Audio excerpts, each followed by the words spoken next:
went to the store, which I call ghetto greens, because it's kind of ghetto. I was gonna tell you a story. Now, way back before Mr. McLeaverson, who went, it was 1999, and I was dating somebody named Tiny. It wasn't his actual name, but it was kind of funny because, he was big or something. You're a big fat guy. Anyway, Tiny was also, physically abusive.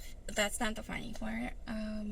But whatever I said that contradicted what he said, he would used to punch me in the face, and he would do it in front of his friends, and they wouldn't, stand up for me at all because they were afraid of him.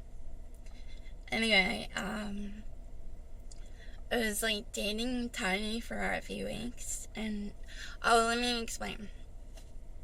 Back then, if you're Italian and you have, a great-grandmother or grandmother with psychic powers, and they tell you, he's the one for you, it's some weird instinct sets in, and you try to stake it up.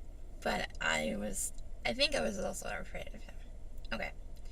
So, I was going out with him for a few weeks, and, I was going out with him for a few weeks, and he invites me into this funeral that's, a relative or a relative. So I think it's weird. But I go anyway. We sit behind, the second row, and he has his sister next to it, on this side, and then it's Tiny right here. And I'm going to call his sister Oakwood, just for reasons being.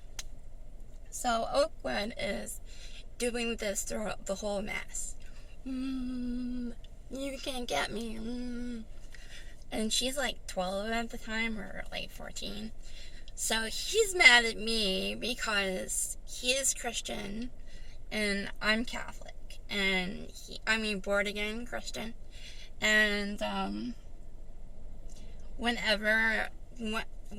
during the funeral mass, I had to go Father, Stone, Holy Spirit, and he was really mad, and I thought he was gonna hit me, punch me in the face after the funeral. But he was just really mad. He didn't even try to move away from me because my religion sickens him. I don't know. I think he was on something, to be honest with you. Anyway, throughout the first part of the mass, when you have to pray, his sister Oakwood is going, nah, you can't get me, and he's trying to pop her face because she's so they keep doing back and forth, and I didn't mean to do this, but I think because the two of them were joking around, I went a laugh, but it sounded like a sneeze, and their mom turns around and asked me if I was okay, so I said I sneezed.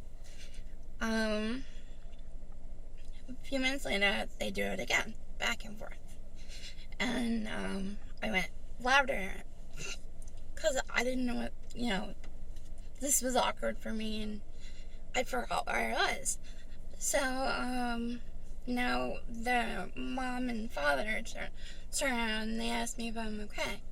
I'm like, I just keep sneezing, 10 minutes passed, and now his sister is going, nah. So he gets mad, and he tries to, pop her face or whatever.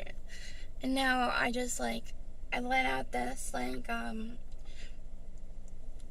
loud, and now the whole second row is, looking at me. They turn around and they look at me.